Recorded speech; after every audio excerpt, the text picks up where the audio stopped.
Year 1850 को दिखाते हुए इस मूवी का स्टार्ट होता है। वहीं पर हमें एक राइटर दिखाया जाता है जो कि काफी फेमस था। वो राइटर इस जगह का नहीं था बल्कि वो यहाँ पर किसी से मिलने आया था। वो राइटर एक घर के डोर पर नॉक करता है, लेकिन उस घर में जो लेडी रहती थी वो उस राइटर को वापस जाने के लिए बोलती है, क्योंकि वो समझ रही थी कि शायद वो कोई कस्टमर होगा। लेकिन वो राइटर उस लेडी को अपने बारे में इंट्रोड्यूस करवाता है कि मैं एक राइटर हूँ, ना कि कोई कस्टमर। वो लेडी फौरन समझ जाती है और दरवाजा खोलकर उस राइटर को अंदर बुला लेती है। वो राइटर इस घर में इस लेडी के हस्बैंड से मिलने आया था और इस लेडी के हस्बैंड का नाम थॉमस था, जो कि एक बूढ़ा इंसान था। यहाँ पर वो राइटर उस बूढ़े आदमी यानी थॉमस से कोई स्टोरी सुनने आया था, लेकिन जैसे ही वो राइटर थॉमस से मिलता है, थॉमस उसकी इंसल्ट करने लगता है कि क्या तुम पागल हो, इतनी दूर से सिर्फ मुझसे मिलने आए हो। लेकिन वो राइटर थॉमस के गुस्से को इग्नोर करता है। वो थॉमस को कहता है कि मैं आपके पास एक कहानी सुनने आया हूँ। यहाँ पर वो राइटर थॉमस को पैसों की ऑफर भी करता है कि अगर आप मुझे वो कहानी सुना दें तो मैं आपको अपने सारे पैसे दे दूंगा। ये कहते ही वो राइटर थॉमस के सामने अपने सारे पैसे भी रख देता है, लेकिन थॉमस इस ऑफर से साफ इनकार कर देता है और वो उस राइटर को कहता है कि तुम जाओ और गवर्नमेंट हिस्ट्री चेक करो, वहाँ पर तुम्हें वो कहानी मिल जाएगी। लेकिन वो राइटर थॉमस को कहता है कि मैंने वो रियल स्टोरी आपके मुँह से सुननी है, ना कि किसी गवर्नमेंट हिस्ट्री को चेक करना है। ये बात सुनकर थॉमस को राइटर पर गुस्सा आता है और वो उसे वहाँ से जाने के लिए कहता है। साथ साथ थॉमस ये भी कहता है कि मैं कुछ भी नहीं जानता।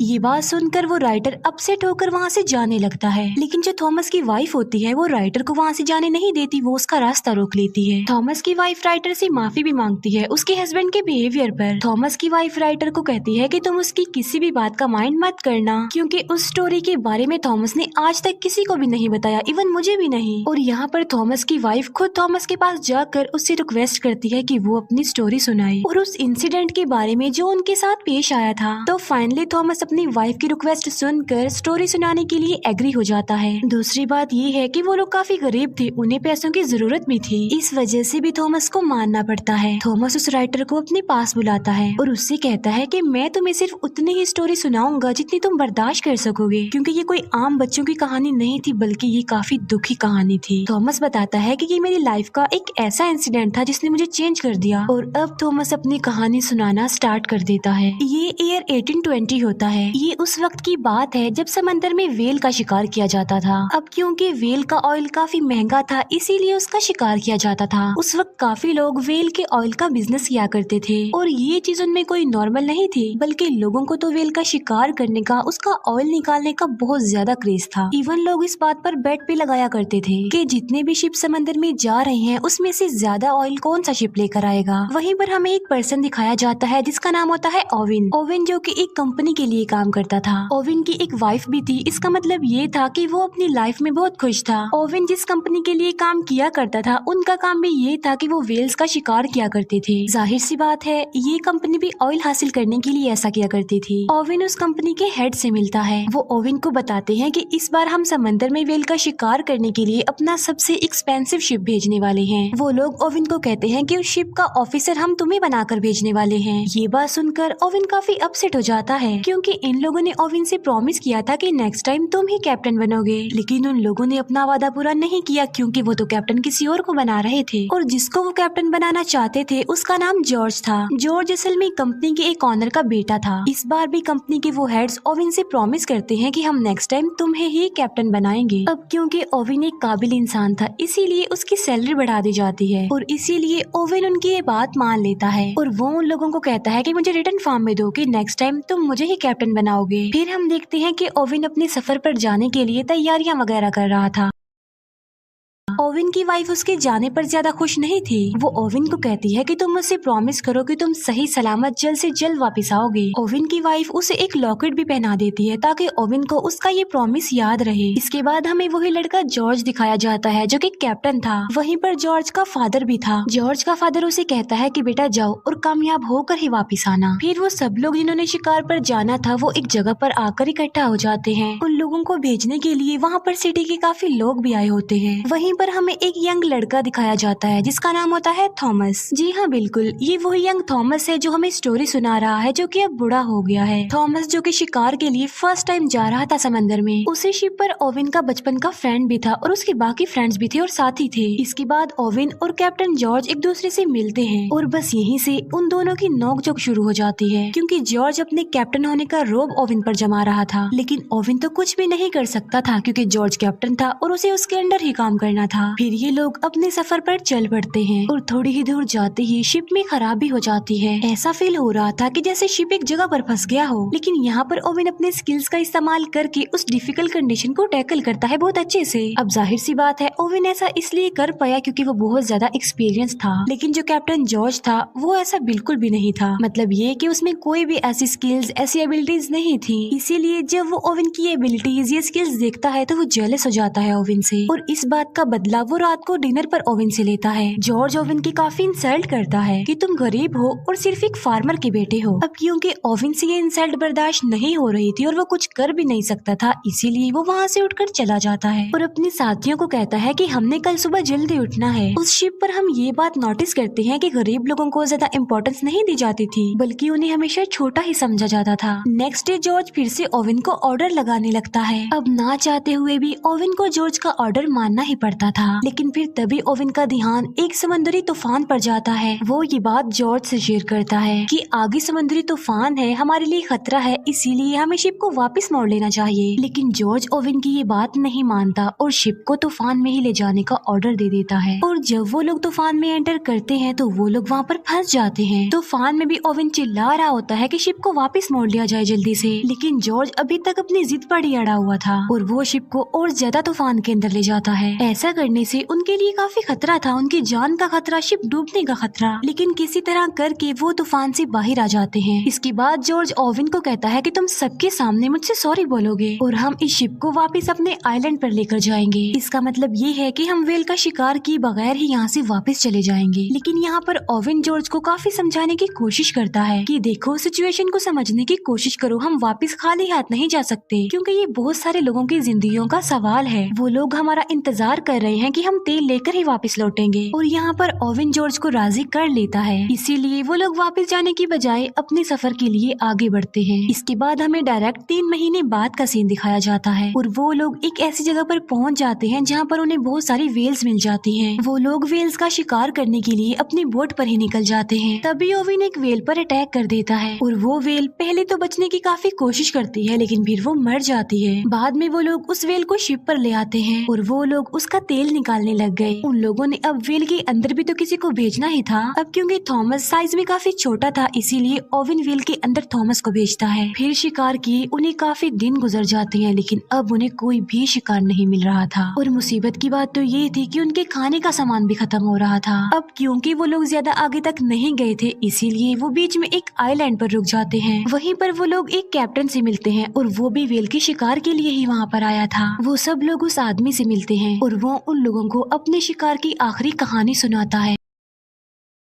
वो बताता है कि हम समंदर के बिल्कुल बीचों बीच आ गए थे जहाँ पर उनका सामना समंदर के सबसे बड़े वेल से हुआ और वो वेल बहुत ज्यादा लंबा और बड़ा था जिसे ग्रेट वेल कहा गया है। लेकिन ग्रेट वेल ने उनके शिप पर अटैक कर दिया जिससे उनका शिप डिस्ट्रॉय हो गया, जिससे कैप्टन का एक हाथ और एक बाजू टूट गया और उसके बाकी साथी भी मर गए। लेकिन वो लोग उसकी बातों को सीरियस नहीं लेते। वो सोच रहे थे कि ये कोई मनगढ़ंत कहानी सुना रहा है, इसीलिए वो कैप्टन वहाँ से चला जाता है। लेकिन अब इन लोगों के दिल में लालच आ गई थी कि हमें भी उस जगह पर जाना चाहिए जहाँ पर वो ग्रेट वेल है। इसके बाद वो उस लोकेशन पर जाने के लिए आगे बढ़ते हैं। फिर हमें डायरेक्ट 14 महीने बाद की कहानी दिखाई जाती है और इतना ज्यादा सफर करने के बाद फाइनली वो उस जगह पर पहुँच जाते हैं जिसका उस कैप्टन ने इन लोगों को बताया था और जहाँ पर वो ग्रेट वेल था। वो सब लोग अपने अपने हथियार लेकर, बोट्स लेकर उस जगह पर जाने लगे। अभी वो लोग आगे बढ़ ही रहे होते हैं कि ओवेन की बोट पर कोई अटैक कर देता है जिसकी वजह से वो लोग बोट से गिर जाते हैं और यहाँ पर वो लोग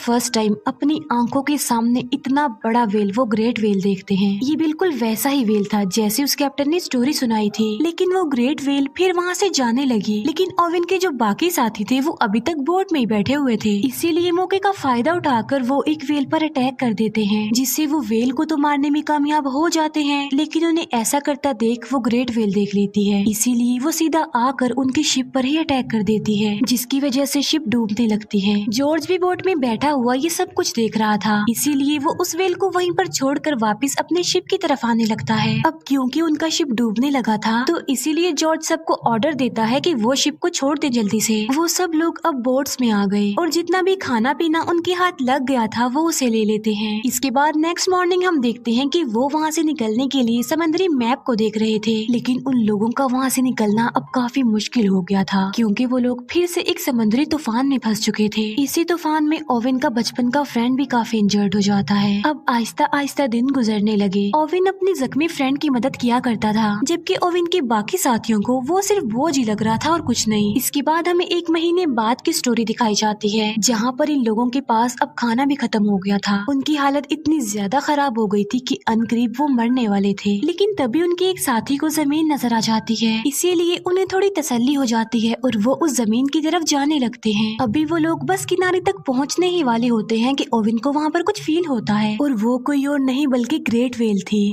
जो कि उन सारी बोट से टकरा जाती है और उनकी बोट्स टूट जाती हैं। तब वो लोग समंदर की लहरों के साथ किनारे तक पहुंच जाते हैं, और अब उन लोगों की हालत किसी जानवर से कम तो नहीं थी। यानी आइलैंड पर आकर उन्हें जो कुछ भी मिलता जा रहा था वो उसे ही खा रहे थे जिंदा रहने के लिए। फिर जॉर्ज अपने साथियों को आग जलाने के लिए बोलता है, जिससे होगा ये कि अगर समंदर में कोई शिप होगा तो वो उन लोगों को देख लेगा और उन्हें वहाँ से ले जाएगा। जहाँ पर वो लोग रह रहे थे वो एक बंजर आइलैंड था, वहाँ पर कोई आबादी नहीं थी। फिर एक दिन खाने की तलाश में उन्हें उस आइलैंड पर एक केव मिल जाती है, जिसके अंदर बहुत सारे लोगों के स्केलेटन्स पड़े हुए थे। इसका मतलब ये है कि वहाँ पर पहले भी लोग आकर फंस चुके थे, लेकिन उनकी हेल्प के लिए कोई नहीं आया। इसीलिए वो लोग सोच रहे थे कि वो भी एक दिन उन्हीं लोगों की तरह मर जाएंगे। फिर वो लोग वहाँ से निकलने का फैसला करते हैं और अपने टूटी हुई बोट्स को रिपेयर करने लगते हैं। उनमें से कुछ लोग आइलैंड पर रहने का ही डिसाइड करते हैं, और उन लोगों में ओवेन का बचपन का फ्रेंड भी शामिल था। लेकिन जाते जाते ओवेन अपने फ्रेंड से प्रॉमिस करके जाता है कि मैं तुम्हारे लिए हेल्प जरूर लेकर आऊंगा।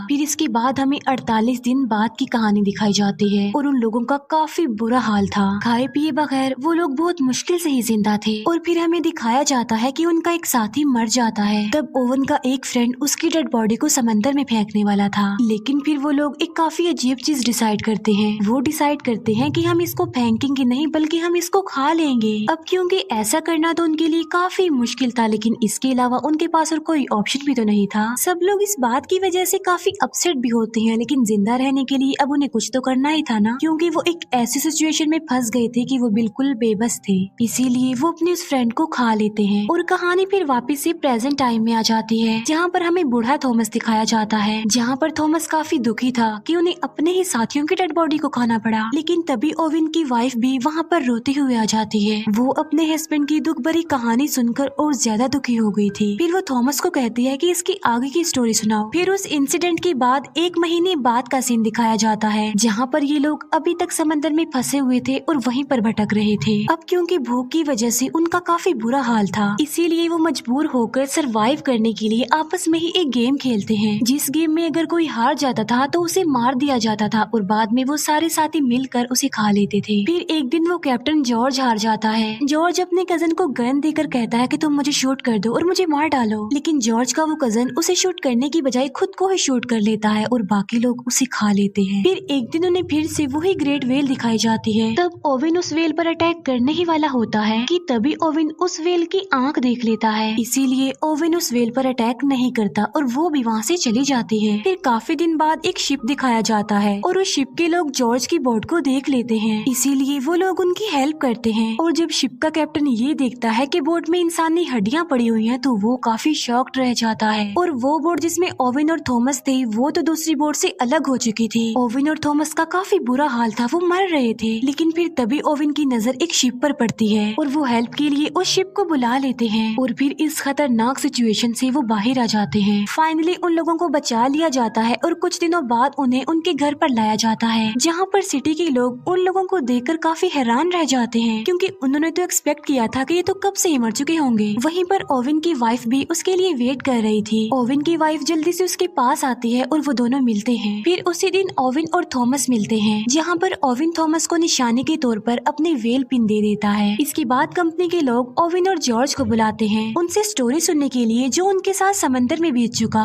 अब क्योंकि उनकी बात पर बिलीव तो किया जाने वाला नहीं था, इसीलिए ओविन वहाँ से जाने लगता है। ओविन जाते जाते जॉर्ज को कहता है कि तुम अपने कैप्टन होने का फर्ज अदा कर दो, इन्हें सब कुछ सच सच बता दो। जहाँ पर जॉर्ज पहले तो झूठ बोलता है, लेकिन फिर वो सारी बात सच बता देता है। लेकिन कंपनी के जो लोग होते हैं वो कोई मनगढ़ंत कोई झूठी कहानी ही बता देते हैं। इसके बाद हमें फिर से ओविन दिखाया जाता है। अब क्योंकि ओविन को अ काइंड ऑफ नई जिंदगी मिली थी, इसीलिए वो अपनी न्यू लाइफ का बड़े अच्छे से स्टार्ट लेता है और वादे के मुताबिक उसने उस आइलैंड पर अपने फ्रेंड के पास कोई बोट भी भेज दी। लेकिन अब काफी देर हो चुकी थी, क्योंकि ओविन का फ्रेंड मर चुका था। और यहाँ पर थॉमस की कहानी कंप्लीट हो जाती है। कहानी सुना देने के बाद थॉमस उस राइटर से पूछता है कि क्या तुम इस कहानी को दुनिया के सामने लाओगे, जिस पर राइटर कहता है कि जी हाँ, लेकिन मैं इस स्टोरी को एक ऐसा मोड़ दूंगा जो कि रियल इंसिडेंट पर बेस्ड होगी। इसके बाद हमें काफी महीनों बाद का सीन दिखाया जाता है, जहाँ पर हम देखते हैं कि उस राइटर ने बुक लिख दी और वो काफी फेमस भी हो गया। और इसी के साथ ही ये मूवी यहीं पर एंड हो जाती है। Thank you for watching.